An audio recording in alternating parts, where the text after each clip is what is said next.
Hello, making a video. Anyway, I'm going to go over some more of the Suicideforcelluloid guy's video. Just because he keeps whining that he got misparaphrased. These other assholes say this crap, and it's just so irritating. So I did two videos, right? One video, I listened to his video, took notes, and responded to the video. Played a couple of minutes of the video. In the other video, I played the entire video and responded to it.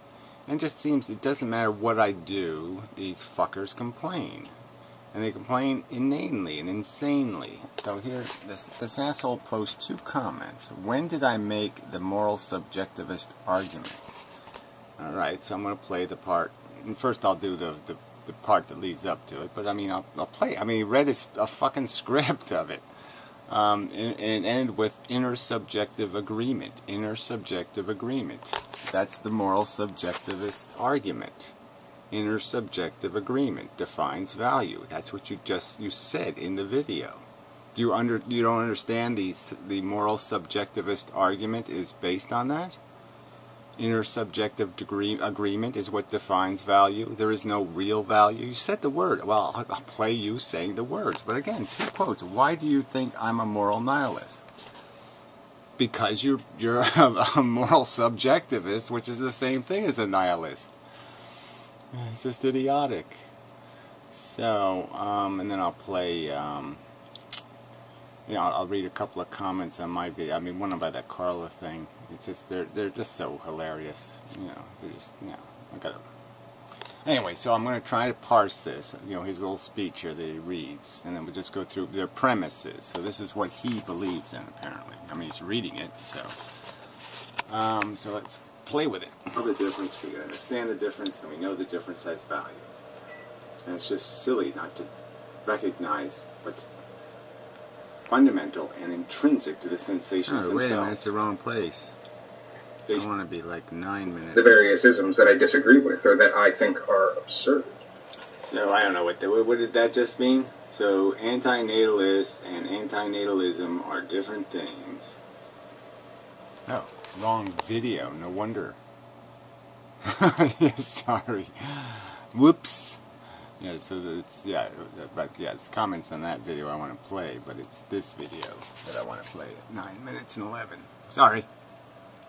That is something other than it just feels wrong. Premise 1. Particular beings act according to the necessity of their own ontology. Premise... Okay. Beings act according to their own ontology. How? So you mean the purpose they're constructed for is the only purpose they can have? So if Tyrannosauruses got enlightenment first, there would be no hope they could become vegetarian? They could have a conversation about what's right or wrong, that it's okay. They wouldn't even have a conversation about let's euthanize the prey first or something. What does that mean?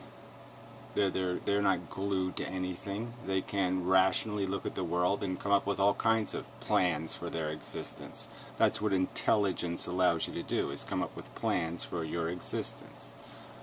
You think we can't in any way see past biology at all. The brain can't do any kind of imagining different constructs for which we could live in or exist in. We must be apes. I think there's just no way you can make that argument, can you? Just look out your window. Civilization is here, fella. 2. Human beings are particular beings. Human beings are particular beings. Wow, isn't that interesting? So, I don't know what that means. Does that mean they're individuals?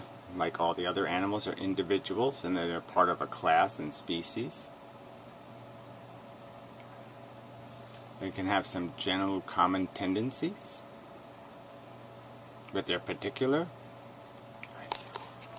Conclusion 1. Human beings unfold according to the nature of their own ontology. Well, I think that's saying what you said the first time. Humans unfold based on the nature of their own ontology. So what is that? Their own. They're not constructed by a culture. So you're saying that people in the Middle East become Muslims because it's like an Arab thing. It's in the genes. Mohammed is in their genes. It's not just a stupid meme. Or are memes part of ontology? Premise 3. The ontology of the human emerges from a confluence of social, material, and evolutionary forces. Social, material, and evolutionary forces. So, by social, what is that exactly? Are you including education, conversation, edification? I don't know if it needs to be social, does it? I mean, I don't have to socially interact to to construct something of my own, unique to my own invention. I can invent something independent of social interaction. I guess I would have to have interaction with historical data, but I guess one could argue that, you know, the first humans didn't have that advantage. But anyway, let's not pick it to pieces.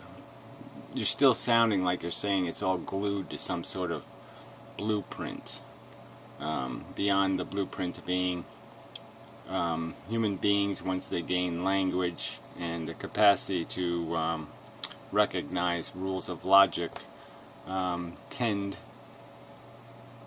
to more reliably construct narratives of reality, stories of reality, models of reality. They get more and more realistic as time passes, as they figure out the errors of their ways.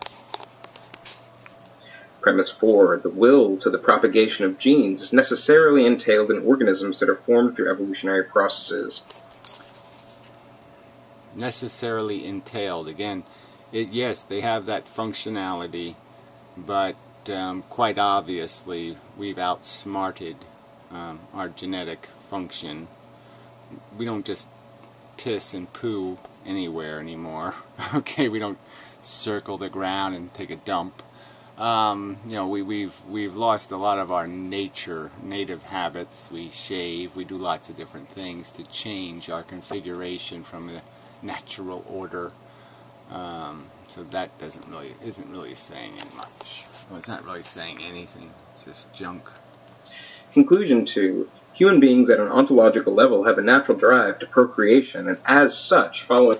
So they have a natural drive to procreation. So you don't separate sex from procreation. And you don't think humans are smart enough to separate those two things. Their drive is to procreate, not to have sex. So when you have sex, you're thinking, I really want to have a baby. So even if somebody is homosexual, you're saying they really want to make a baby. And they're just hoping, you know, that somehow it'll work out. You know, there'll be an egg that wants to be fertilized in somebody else's butt, and it'll all work out somehow. Because they really want to procreate. They don't want to have sex. They want to procreate. No, I don't think so. I don't think there's a single animal that wants to procreate. Okay, they're being tricked by nature because they were all stupid, and that's the truth of it. They all didn't know what the implications were, and now we do know, and so now we don't have to be stupid. We don't have to be suckered. So, wrong, I'd say. I mean, obviously the reason why we have sex as a desirable event is because it led to procreation in nature. But obviously, with the tiniest bit of modification, it doesn't lead to procreation anymore, it just leads to pleasure. So there's nothing obligating us to associate the act with procreation anymore at all. And so I would argue that, and there's certainly no will, W-I-L-L.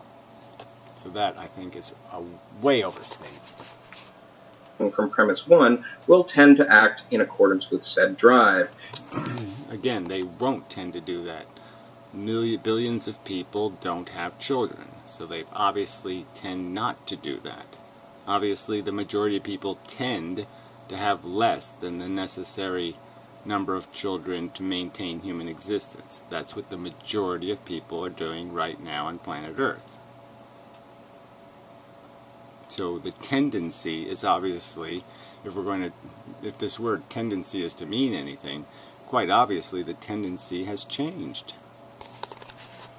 Premise 5, ought implies can. Conclusion 3. Ought implies can. That's right. We can make a choice whether to procreate or not. So, are you disputing that? That it's certainly we can easily make a choice to prevent pregnancy. It cannot be unethical for the human species to propagate itself, as from conclusion 2 and premise 5, it's an inevitability. There you go. So, is that logical in your book, people? Does that make any kind of sense? Even if you're a pro-natalist, does that really make any sense that people have no choice? It's inevitable that I will procreate? It's inevitable?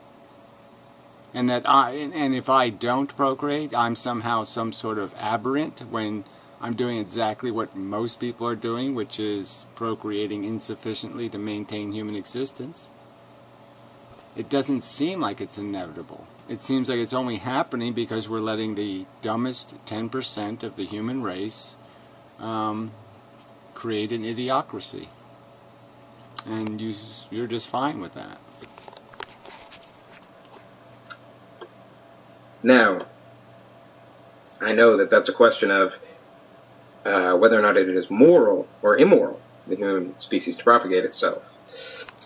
Said ethical before, and now he said moral. So I don't know why.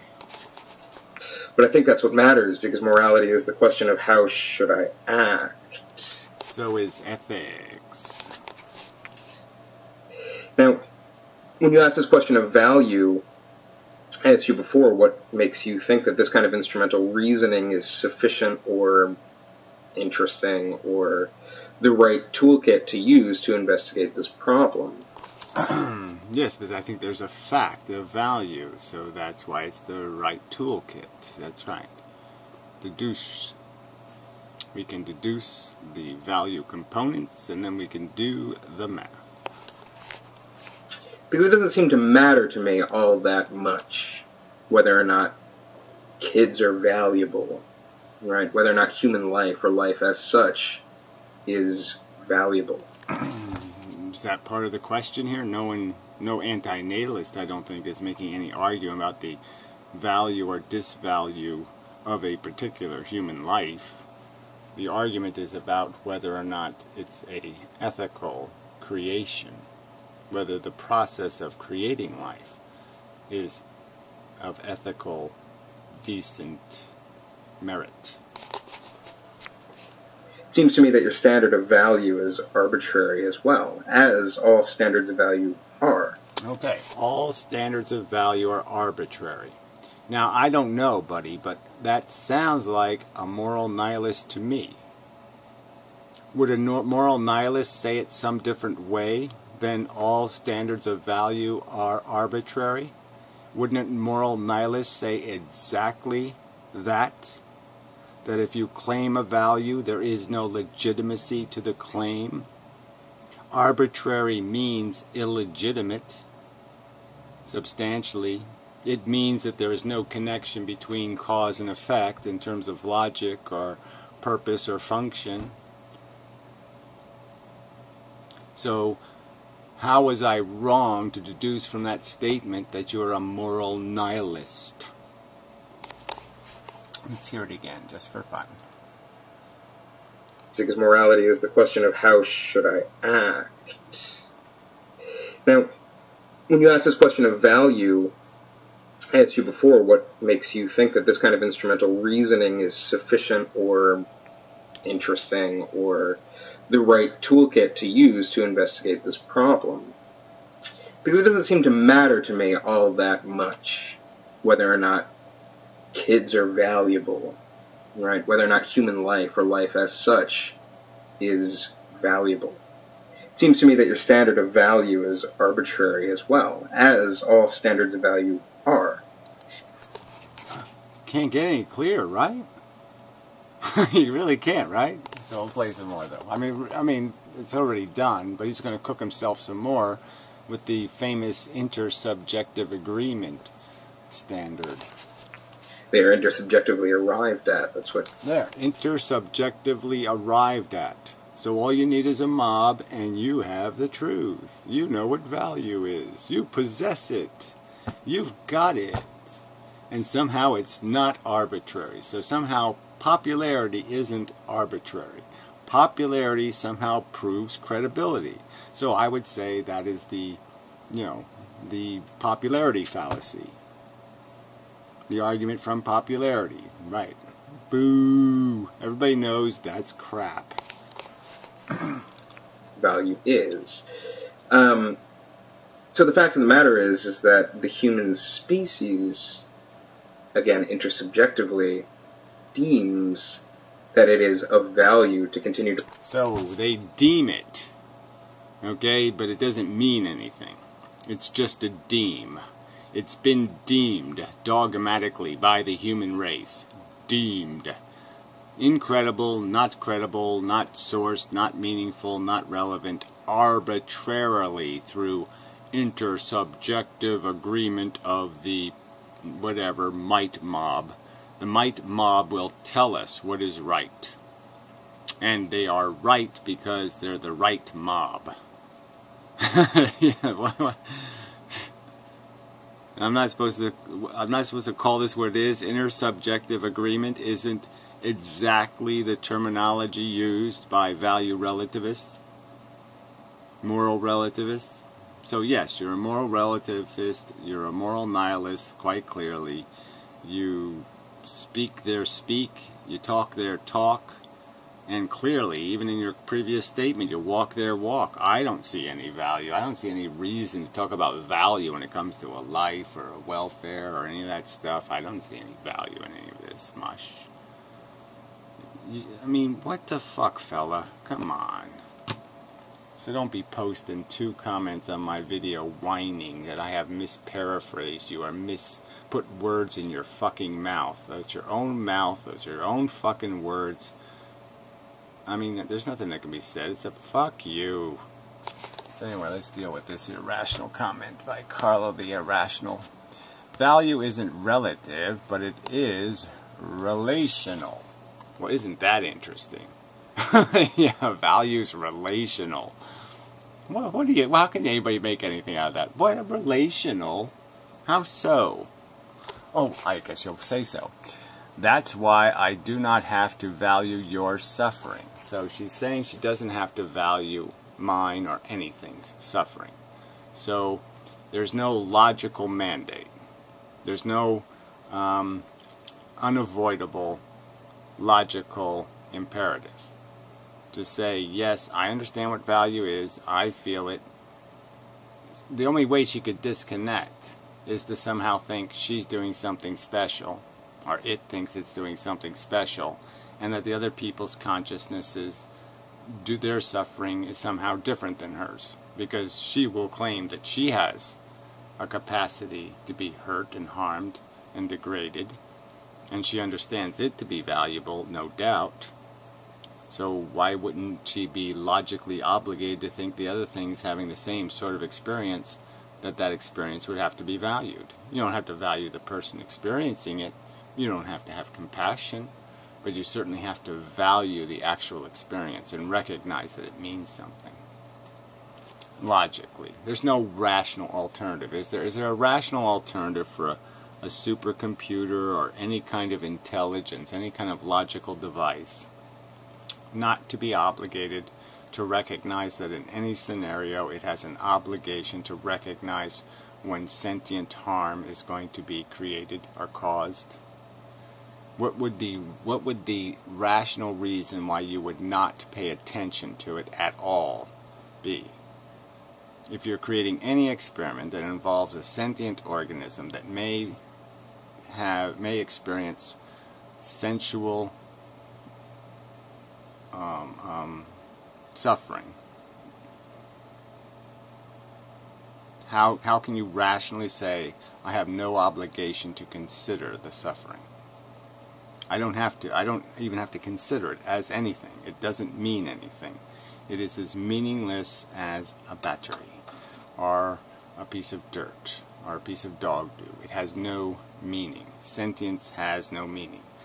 Can that possibly be a logical statement, a logical belief? Based on the information we have as sentient creatures, can you possibly find any way to say that's reasonable? Is there any sentence you could construct where you could explain why suffering should ever be totally ignored?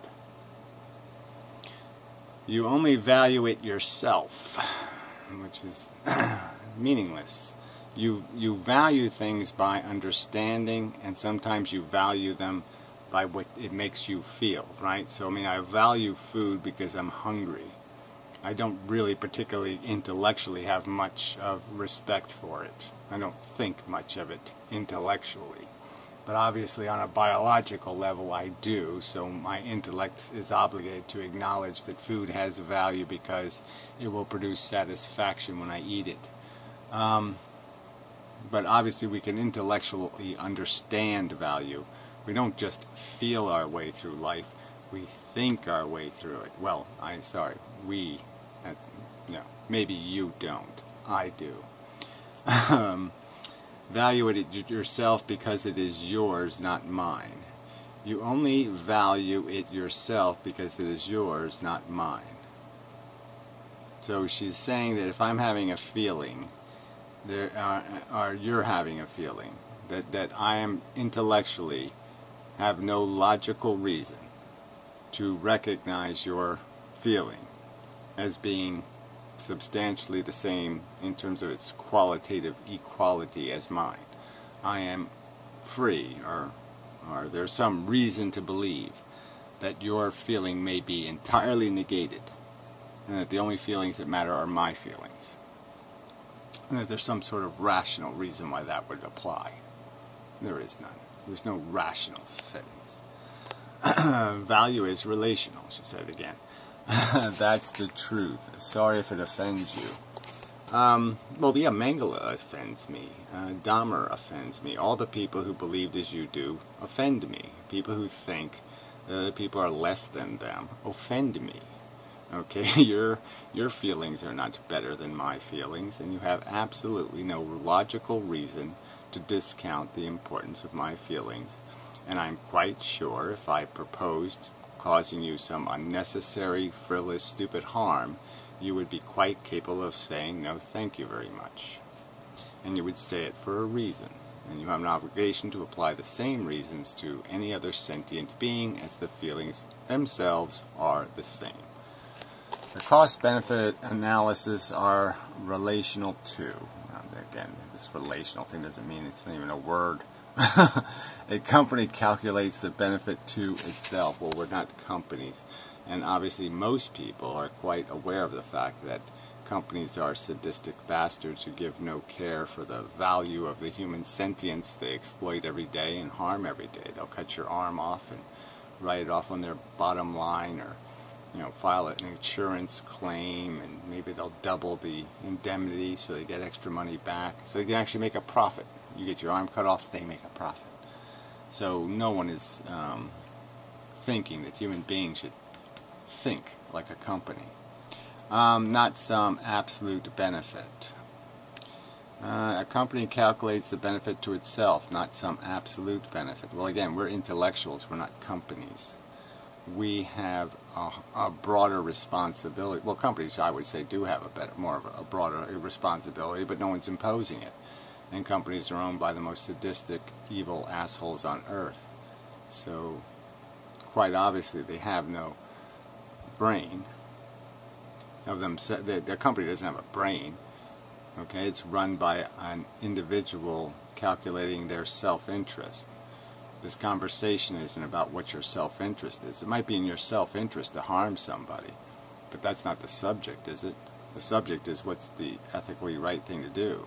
And the ethically right thing to do, and everybody knows it, is not for a company to make money having people have their arms cut off.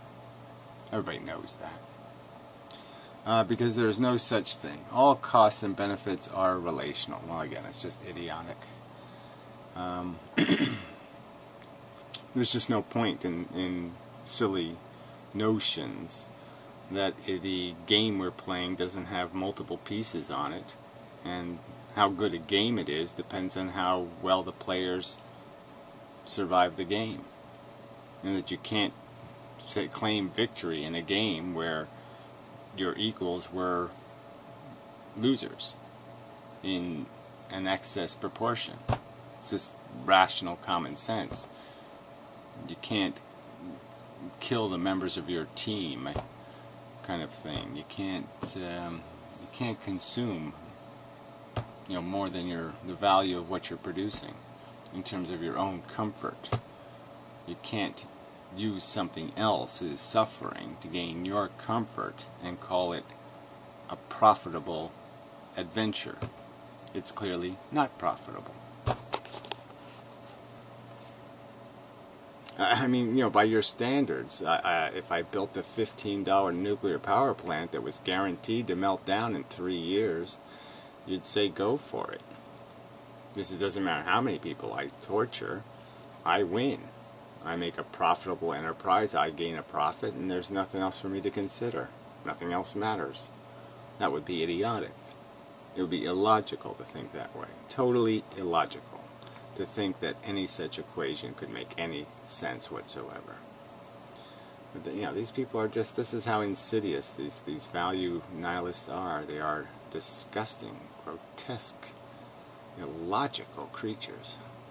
I mean, just grotesquely illogical. I don't know why people do all this spamming shit. It's just, I just have to waste my time unspamming comments all the time. I mean, why do you keep doing this shit? I mean, just let it go. This isn't spam. Somebody can have an asshole opinion. You don't mark it as spam. It's just bullshit. Downrate it, but, this is just bullshit. I mean, I don't know what it said. LOL. This guy says things either implicitly or explicitly, and then he acts like he didn't say it. Oh, so it's this guy Bob is answering this idiotic moral nihilist thing, and his comment got spammed. Yeah, just bullshit. I mean, he's just pointing out, oh yeah, he said it. Obviously, I just played it in the video, so he quite obviously said it in more than one way, in more than one sentence. I mean, it can't be denied. He first said exactly what a moral nihilist would say, and then he said exactly what a value relativist would say, a moral relativist would say. I mean, you can't get any more explicit. Let's see what this guy says. He basically pointed out in this video that he doesn't have an understanding of morality beyond consequentialism, because it basically seems absurd to him that there even are moral. Well, again, he used the word ethics. If you again, I'm not going to play it again, but he first started off talking about ethics, and then he changed the word to moral. Schools beyond this. And I, obviously, in my video that he was responding to, clearly stated I have no use for the word moral. So, again, who's putting words in whose mouth?